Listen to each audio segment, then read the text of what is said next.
And coming up, we're going to be talking about tech innovation and scalable models, the key to fight food security challenges. Certainly something very, very interesting. And of course, before we invite our panelists on stage, do scan the QR code on the screen to ask your questions to our esteemed panelists. There's the QR code right over there. Scan the QR code and we look forward to receiving your questions throughout the panel discussion. And now, we'd like to invite on stage for our next panel discussion. Please join me to welcome our panelists. First of all, Ronald Simorangkir, CEO, Mandiri Capital, Indonesia. We also want to welcome Jeremy Phua, Associate Director, Seviora Capital. And he's joined by Tubagus, Syailendra, Wangsadisastra, CEO and co-founder Chickin. And finally, we have Muhammad Yoga Anindito, co-founder and chief executive officer Semaai. And of course, our moderator is none other than senior reporter Indonesia for DealStreetAsia, Aastha. And without further ado, it's going to be a very interesting discussion. Aastha, over to you. Thank you so much, and good afternoon, everyone.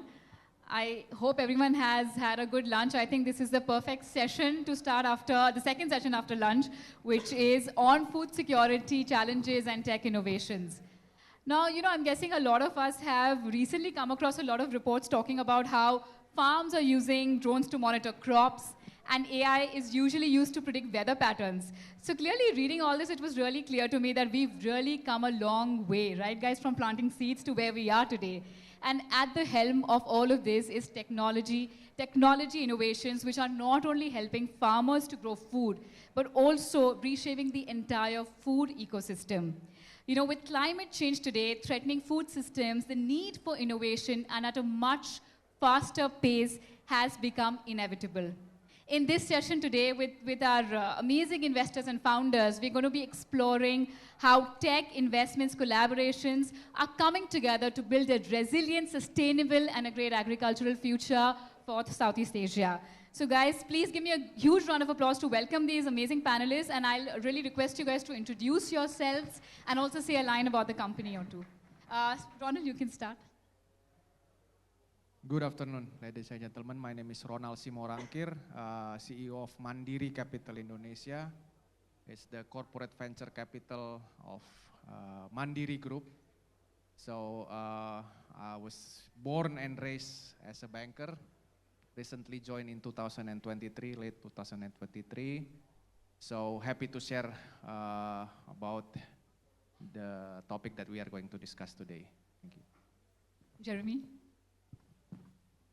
Hi everyone, very good afternoon everybody. My name is Jeremy. I'm from the investment team at Seviora Capital, which is part of the Seviora group of asset management companies under Temasek. And broadly, the Seviora group offers a range of capabilities from public market equities to fixed income to private markets, private credit, private equity, venture capital, and venture debt. And specifically within venture capital, Seviora Capital recently launched the Seviora T3F fund that focuses on investing in late venture, early growth, agri-food tech companies in APAC. Happy to be here and thanks DSA for the invite. Ebe, please. Yeah, good afternoon everyone. My name is Tebe and I'm the CEO and co-founder of Chickin. Technically, Chickin is a poultry tech company. We provide solutions from upstreams to downstreams in the poultry sector. And now we have about 12,000 of farms, or it consists from 60,000 of farmers across Indonesia. As young farmers, we started the chicken farms with my co-founders like back in 10 years ago. And I saw a lot of potential in agri-food sector, so would love to share here. And thank you for DealStreetAsia for inviting me. Thanks for coming. Yoga. Hi, my name is Muhammad Yoga Anindito. You can call me Yoga. I'm an engineer turned agri-entrepreneur. So basically, I've been in the sector since 2018, and in 2021, we started our company Semaai. So Semaai is a agri-tech company which focuses on, being a marketplace for agri-input products. So yeah, we'll tell you more about it later. Thank you so much, gentlemen. Ronald, I'll start with you. Mandiri Capital, Indonesia, you've on and off spoken about how you want to increase your focus on agri-tech, on green investments. I just want to understand, looking at the current state of agri-tech in Southeast Asia, especially pertaining to issues around climate change and food security, being at the forefront today, how are these shaping your investment landscape and your investment thesis? Yes, thank you, Aastha. So first of all, Mandiri Capital Indonesia invest in more of a diverse portfolio, right? Originally, back in 2015, we are more focused on the fintech landscape, peer-to-peer, and then all the payment services. But now, in the past couple of years, or 4 to 3 years ago, we start to be more diverse in terms of investment. But the topic that we are going to discuss today is not as easy as we are speaking right now, because food security, agri, has been here for many, many years, right? So innovations is only a small part of it. It's only a small part of it. But we can start right now by tackling one problem at a time. So that's where Mandiri Group, I'm not talking only about Mandiri Capital Indonesia, but Bank Mandiri is the largest bank in Indonesia. We serve a lot of corporates, a lot of large corporations that already been in the field, in the agriculture for many, many years. So what does that mean to Mandiri Capital? We need to support, as a state-owned company, as a state-owned bank, as a state-owned venture capital. I think all of the investment that we are going to make or we are making need to at least tackle one small portion of the problem. We are not going to tackle the food security problem, the climate problem only with innovation. That's not going to happen, ladies and gentlemen. So making a small step, be more focused. And then, Aastha, you mentioned that in the recent year, we speak a lot in terms of the Mandiri Capital and also with the group, because it's part of our responsibility as a state-owned company. Last year in November 2024, I attended the COP in Baku, Azerbaijan, lovely country. I've never been there, that's my first time in Azerbaijan. But the focus that were discussed in that event, in that occasion, is financing the climate. So financing the climate means a lot of us, as a financial institution. It means that the climate itself need more financing, more support from the large corporation, from the big banks. And then what we can do is to support that would happen. So that's why we talk a lot about supporting climate change, supporting sustainability, supporting green finance, because nobody wants to tackle a lot of problems with one shot, with one bullet, because we need to work one at a time. And then that's how we are trying to be more concerned with what kind of problem that we need to tackle in terms of how Bank Mandiri and how Mandiri Capital can support. And then we start with what we can have, what we can see right now in the field. Agriculture is one of the sector that being focused by the group. So if you can see our investee over the last 3 to 5 years, there's a 2 or couple of agri-tech startup as well.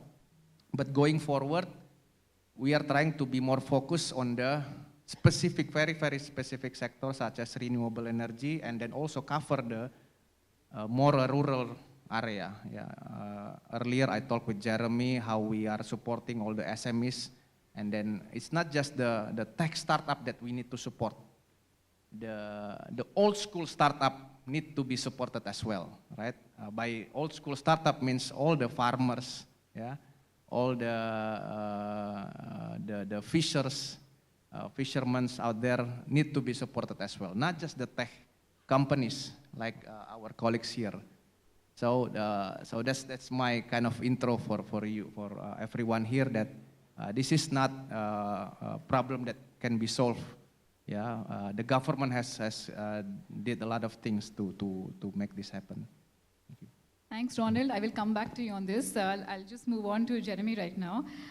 Jeremy, you know, Seviora Capital, you've recently spoken about your T3F fund. Could you share a little bit about it when it comes to agri-food investments, its theses, its focus areas, and the recent investments that you've made? Can you share a lowdown about your fund theses? Yeah, so our investment thesis is focused on agri-food tech companies specifically within Asia Pacific. And the reason why we chose to focus on Asia is because Asia has a unique set of challenges in terms of food security. Number one, Asia is home to 60% of the world's global population, but only has 35% of arable land. So Asia needs to be able to produce more with less. I think number two, there is a significant amount of food that's lost and wasted due to inefficient supply chains in Asia. In markets like Southeast Asia or South Asia, close to 90% of food is lost even before it reaches consumers. And number three, the negative impact of climate change on our over 450 million smallholder farmers in Asia. And lastly, number four, the changing consumer preferences towards healthier, higher quality food driven by urbanization, driven by growing middle income. And for us, we feel that Asia cannot solve these challenges by traditional farming methods. We need to invest in new technologies, in innovation, to be able to increase productivity, be it through better inputs. We need to reduce waste by digitalizing the supply chain. We need to reduce the environmental impact of our food system through decarbonization. And also, at the end of the day, provide healthier, fresher, and better food to our consumers. With respect to the fund, we are a fairly new fund. We launched it early last year. We had our close in July of last year with total commitments of about $186 million. We've made one deployment so far. We've invested into a direct-to-consumer milk and milk essentials company based in India. Jeremy, just one thing. Are there any, you mentioned about technology innovations. Are there any specific innovations that have caught your attention recently? Yeah, I think when I think about tech innovations within Asia Pac, within agri-food tech, I think about it in three core themes. Number one, climate resilient, sustainable food production. That's where we focus more on the upstream technologies. What I find interesting in this space currently is the decarbonization of our farming. So for example, methane reduction in cattle. Cows burp a lot and they contribute to a lot of methane emissions globally. Number two, we also focus on the digitalization of the agri-food value chain. So this involves the digitalization of the entire supply chain, providing market linkage from farmers all the way down to consumers. I think that's a very exciting prospect. We've seen several companies scale well and improving their profitability as well. And then lastly, we are also focused on healthier, fresher, and better food. Okay, Jeremy, thank you. Moving on, Tebe, you've managed to raise more than $20 million raise funding recently at a time when many players in Indonesia's agri-system are facing a lot of troubles. What do you think are a few factors that have kind of worked for you? And how are you using AI and data to improve, farmers' operations, scale the business going forward, and your path towards profitability? Yeah, we were talking about technology that drive us into like this, yeah. We have to think that what makes us believe on the sector. Poultry is one of the emerging sector in Indonesia. you know, because we are one of the largest Muslim countries, everyone eats chickens, right? And the CAGR of the chicken consumption itself is rapidly growing every year. So I think there are a lot of potentials in this market. And poultry also is quite mature sector compared to other commodity.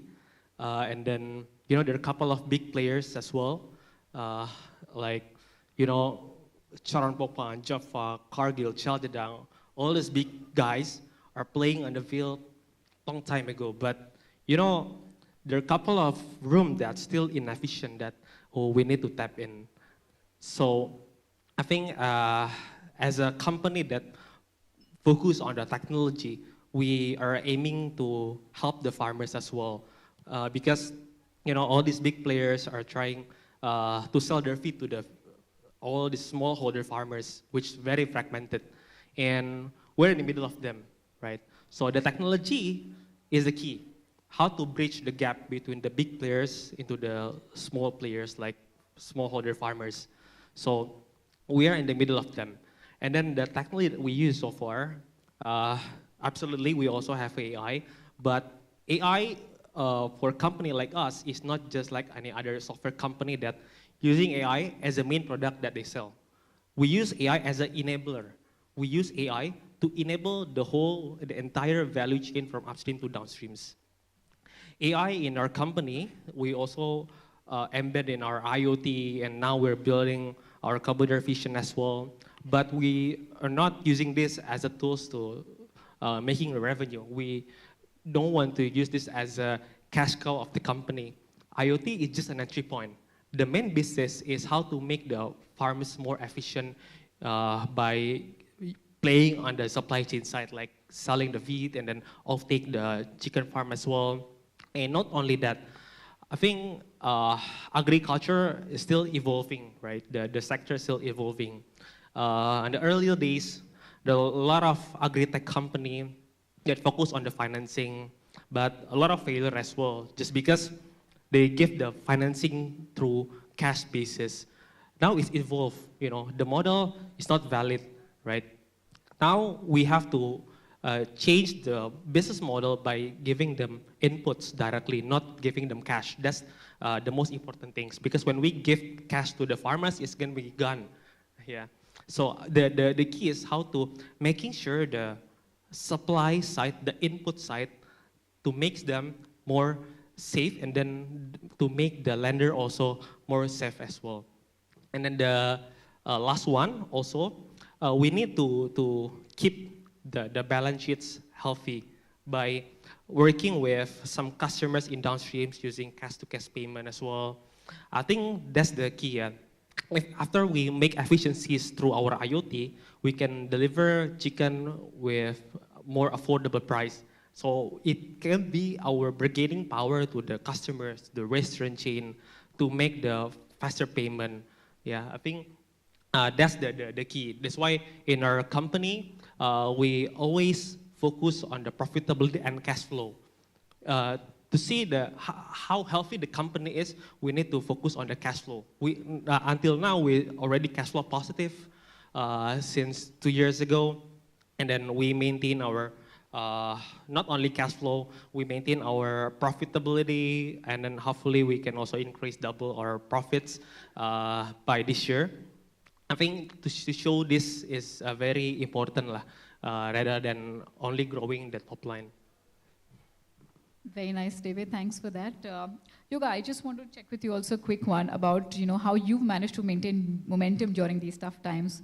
What were some things that's worked for you? And also your core focus has been mainly on improving market access and financial inclusion for the smallholder farmers. So with the pressures of currently what we're seeing with global food insecurity, climate changes, how are you seeing these focus areas evolving? Well, first of all, our main business is, we're a marketplace for agri-input products, right? So we make it easy for, farmers and everybody else in the agri-industry to buy their needs for farming, right? So farmers, sometimes we think of entrepreneurs as, ourselves, maybe founders, large conglomerates, whatever, but don't forget that farmers are also entrepreneurs, right? because they buy and sell, they produce something, and then they make profit out of it. So we need to support these entrepreneurs who are making food for us, to make a higher profitability, right? So the question would be for us, how do we make the barrier to entry? Every industry has a barrier to entry. How do we make the barrier to entry to farming lower, right? So that's where we come in. Yeah. So we make sure that the seeds, their fertilizer, the pesticides, are always easily available to farmers, and everyone want to farm. And then also in doing so, we also pay a very detailed attention to our cash flow. Yeah, same with I can resonate with TB a lot on this, because a lot of other startups we see. I mean, they have a lot of account receivables. I mean, payment problems, so on and so forth. Fortunately, in our model, I mean, from day one, we never had that issue, because we always, we are always disciplined with our, cash management system and payment system. So I think that's the key to as to why we are still able to stand today. That is discipline in terms of management, SOP, cash management, and also we put a lot of emphasis on monitoring and surveillance of where and what our employees, what our agents on the field are doing, and how much money do they carry, and then, what they're doing, on a daily basis, on an hourly basis. So I think daily planning and then daily discipline is what is most important for us, and that's what, what got us through until today. Yoga, where are you on your path to profitability? How soon can we expect that? I think we can be profitable just tomorrow or the day after. I don't know, but on a smaller scale maybe. But we're trying to find a balance between that profitability and also good enough scale. Yeah. Yoga, let me start with you now. I think this has been a very relevant question for. Let me first take a question from the audience. So Ronald, I'll go to you for this one. What do investors look for when funding agri-tech startups, and how can startups better align with these expectations? Okay, thank you for the questions. But my answer would not only apply to agri-tech startups. Yeah. Let me share what do we look as investor. Again, Mandiri Capital Indonesia is corporate VC, part of the largest bank in Indonesia, and then the investment that we make or we are going to make needs to be able to align with the risk management process in the bank as well. So that's the key word. What does that mean? What does that reflect to our investment, right? Not only agri-tech startups. The portfolio that we are going to invest need to have that kind of standard, need to be able to at least comply, not comply, how to say that, to be able to catch up with the standard of the bank. Again, we are financial institution. So the way we look at any business opportunities is very, very careful.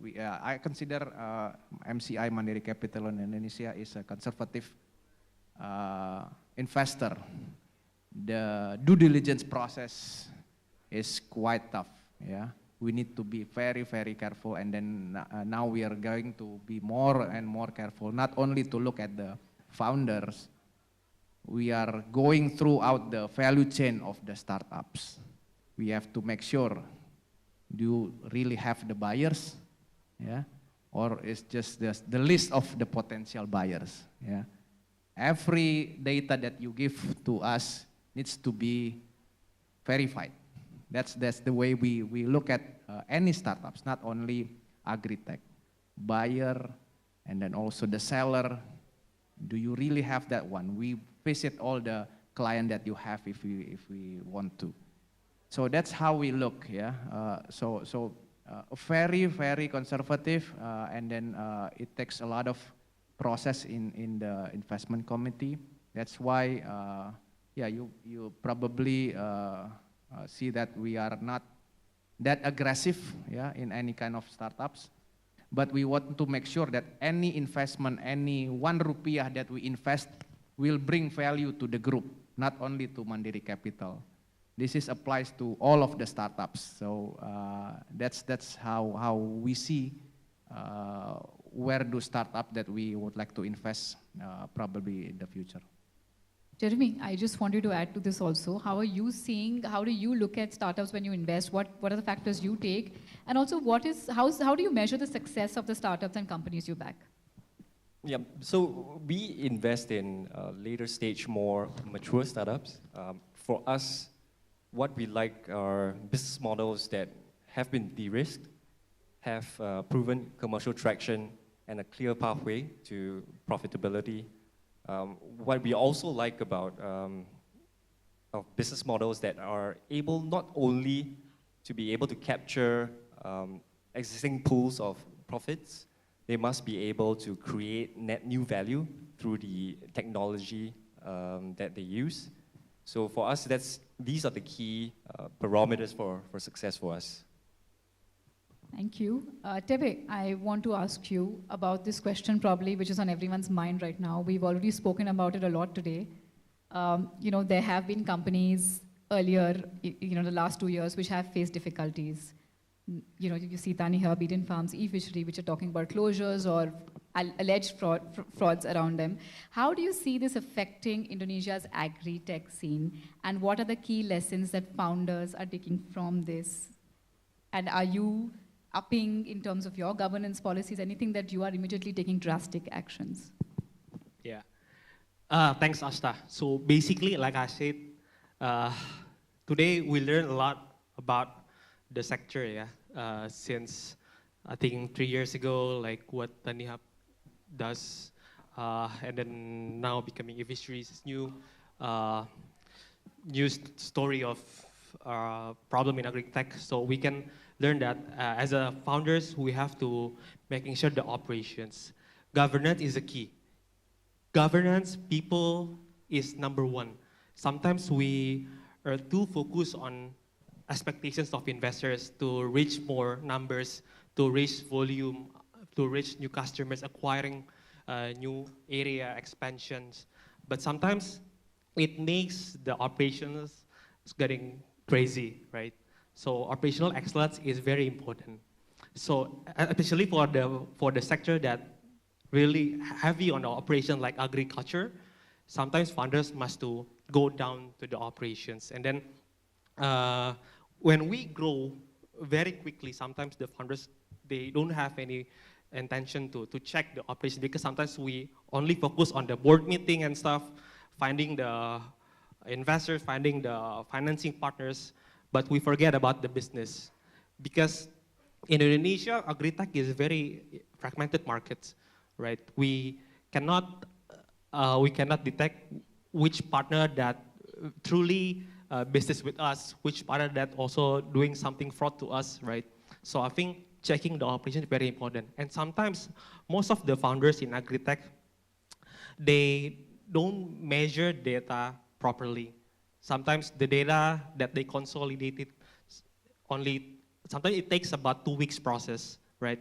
But we need it in daily process. We need to check day-to-day basis, yeah. So that's the most important thing. And then the key takeaways that I learned from this is sometimes as a founder we need to focus, right? Most of the agri-tech, they playing on the whole commodity, the whole sectors, like crops, meat, and then poultry, livestock, right? But in like us, we only focus on the chicken, broiler chicken. We don't touch any layer chicken, egg, and stuff because that's different game, right? Different game, different challenge. And talking about the value chain also, we have to secure the upstreams, also the downstreams. We cannot focus only on downstreams. Because when we focus on the downstreams, when the price goes down, you will be happy because you can secure supply easily. But when the price goes up, you cannot find the supply at all. Same goes to the upstream player. When the price goes up, you'll be very happy because you can sell your product easily. But when the price goes down, you'll face a nightmare, right? Because you have to sell with unfavorable margin or even negative margin. So I think focus also is very important, Aastha. Thank you, and I want to ask you also, Yoga, the same thing. What are your key takeaways? Then I'm going to go to the investors also for the similar question. Well, for me, based on my experience, you know, rural Indonesian people are very good at following SOP and very good at, you know, finding loopholes also. So, you know, I think it's a bit in our culture as well, right? Because, you know, many people, especially in rural Indonesia, they love, you know, even with the bigger principal players like, you know, conglomerates, people who work for conglomerates, these guys love getting like, you know, under table, you know, deals, so on and so forth. Yeah, I mean, with startups, I think we have to also deal with this. I mean, not dealing as in like doing it firsthand, but we have to understand that these practices will happen if you don't, you know, design your SOP properly, and then, you know, put some tech to enable you to enforce the SOP. So that, you know, in my case, I mean, we put a lot of emphasis on, you know, surveillance and then monitoring also what our guys are doing on the field, you know, how much money do they carry, and then, you know, petty cash. You know, this is also a huge loophole, right? So I think if you could follow that in a very disciplined manner, day in, day out, I think you should be fine, yeah. Thanks, Yoga. And of course, a question especially for the investors. First part, Ronald. Ronald, how do you verify the data? Are you doing the legwork? Can you share tips for other investors, what you look out for, what to check before investing? Short answer is yes, we are doing the legwork. Seriously, ask my colleagues from Mandiri Capital Indonesia when I send them to find an address in, where is it, yeah? Kabupaten Bogor, where's the only address is only desa this village. Can you imagine? They're like climbing up the hills, trying to finding the right person. So yes, we are doing the legwork, but fortunately we have the brand, the Bank Mandiri with us. So what we are doing is we we ask for help from our branches, from the bank branches. We have a lot of micro branches. That helps a lot. Probably not applied to other investors who doesn't have any of the branches, but we ask for help. All of the branches, all of friends that we have in the field. That's how we verify when we would like to visit or to make sure there's really buyer, there's really the farmer. And then what else? We have the bank supports to share the knowledge. That's one important thing. They have years and years, probably decades of experience dealing with farmers, dealing with suppliers, dealing with all the, what do you call that, toko tani, the suppliers of the farmer, and then also with the, what do you call that, tengkulak. What is the tengkulak means in English? The middleman, yeah, probably not middleman. Tengkulak is not that bad, yeah. Tengkulak is actually part of the value chain. You cannot make them disappear. Tengkulak is part of the game. You have to play. So anything that, any idea to cut the middleman, man, that's just a dream. Yeah, don't try to change the game. Don't try to cut the middleman because they are there by design. That's the beauty of Indonesian agriculture. If you agree with that, yeah. Again, back to this question. Again, yeah, we are doing the legwork. We are supported by the Mandiri Group, and then that's how deep we are going under the skin of any of the startup that we are going to invest. Thank you so much, Ronald. Jeremy, just just to add on to this, with these challenges, how are you ensuring that startups you back are resilient enough to weather these market volatilities and operational hurdles with what you're seeing around you? Well, I think any company in any industry would not be totally resilient to market volatility or operational hurdles. But I think for us, it's important to focus on the unit economics of the business. It's important to focus on the cash flow management of the business instead of just focusing on top line. I think companies with strong fundamentals will ultimately see them through rough times. I think it's also important for us as investors to engage with founders regularly, be it to share industry insights, be it to offer guidance or feedback on operational issues. It shouldn't be a case where the board is the last to know. And I think on top of driving business goals, us as investors, we need to help support founders in developing a strong operational leadership team. We need to support founders in developing a strong board as a governing body with an independent voice. And we need to help founders also to institutionalize some of this reporting so that we can enhance oversight. Thanks, Jeremy. I think we'll take this audience question. But do any of you all will be able to answer this? What strategies can ensure that small farmers are not left behind when technology is applied in agriculture? Yoga, do you want to take it? I think this takes a lot of stakeholders here because there is a lot of stakeholders in the field, right? Again, technology is a broad term as well. I mean, if we could talk about, like, for example, the application of drones, for example. I mean, well, and then also, you know, there's the other side of technology as well. I mean, a new kind of fertilizer is also technology, right? I mean, these two are different in terms of building a strategy for each of them. But all I can say is that you need to also engage the stakeholders in the field, right? You know, one of the reasons why I started Semaai to begin with was before doing Semaai, I was producing organic fertilizer, you know, with bacteria-based, organic fertilizer. So we tried the product in a lot of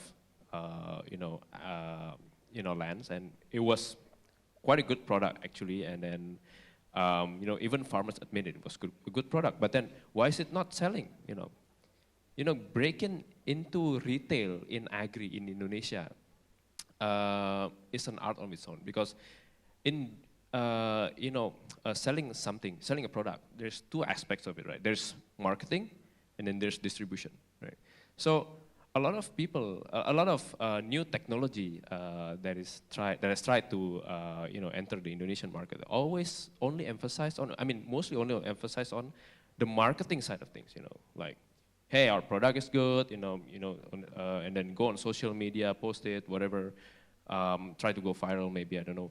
But then whenever farmers want to try to look for that product, it's not in their usual stores, for example, right? Then where should farmers buy it? You know, it's not on Tokopedia, obviously, it's not on Shopee, it's not on any marketplace.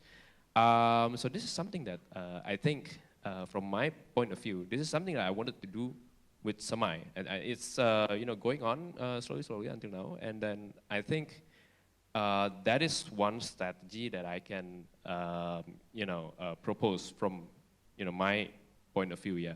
Again, there's a lot of other strategies, like, for example, engaging the government to subsidize for new technologies, or aggregating the farmers. Like, for example, for drone technologies, you have to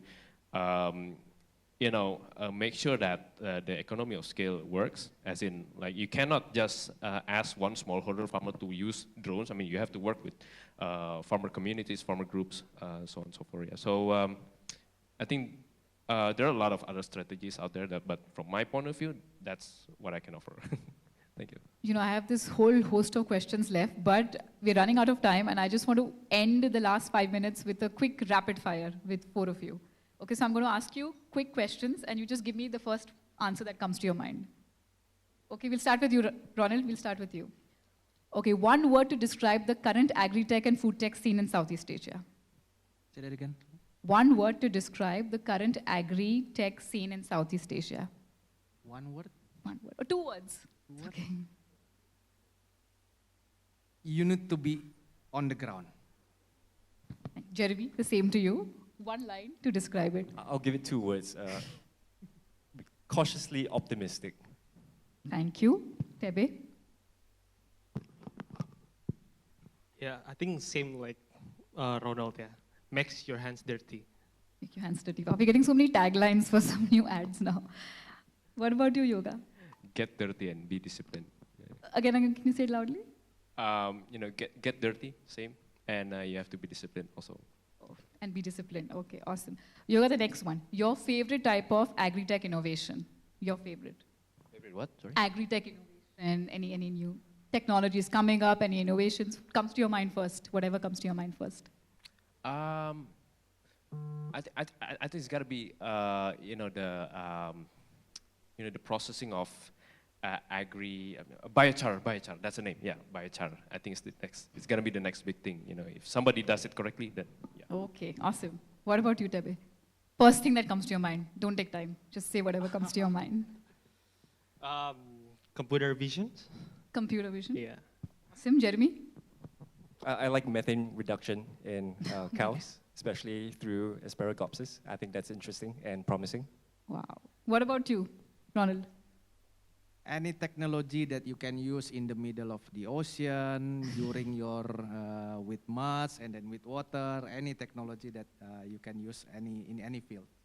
Oh, Ronald, specific? No? Specific, nothing specific, because again, the problem is not in the technology. The challenges is how disciplined you are, how closely you are with the farmers. Okay, awesome. Our time's up, but quickly, I just want to ask you one quick advice you'd like to give young startups who are looking for investment. Ronald, one quick advice for young startups in agri-space who are looking for investments. Again, the key word would be patience. Patience. Be patient. Jeremy? Scale at a measured pace. Tebe, what would you say new founders who want to start a new agri-tech business in Indonesia? One word of advice or one line of advice?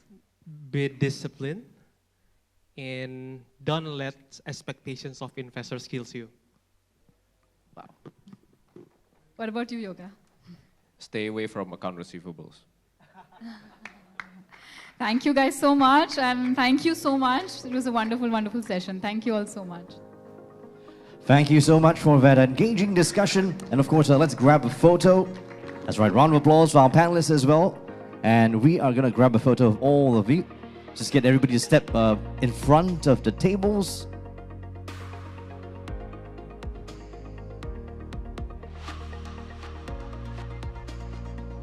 Yep. Photo time, photo time.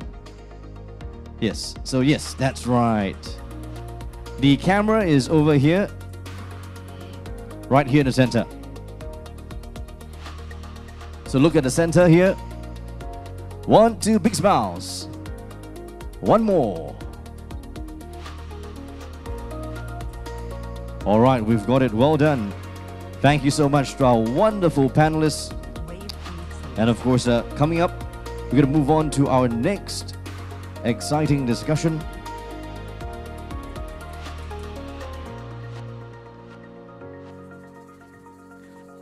Hope everybody's had a good one so far. Just a quick reminder for those of you who are sitting in the back, there's actually lots of space. You see this table here and that table and these 1, 2, 3, 4, 5 of these tables are actually quite empty. They're only half occupied. So for those of you who are sitting in the back row, feel free to come to the front and grab a seat. We're trying to leave the chairs at the back of the room free for those who are coming in much later. So there's plenty of space right over here. I'd like to encourage you, especially those who are standing. There's no need to stand. You can sit down in the seats right in front. Plenty of space. Look at that, it's like 4 or 5 tables over there. So move on in front if you can, all right? Thank you.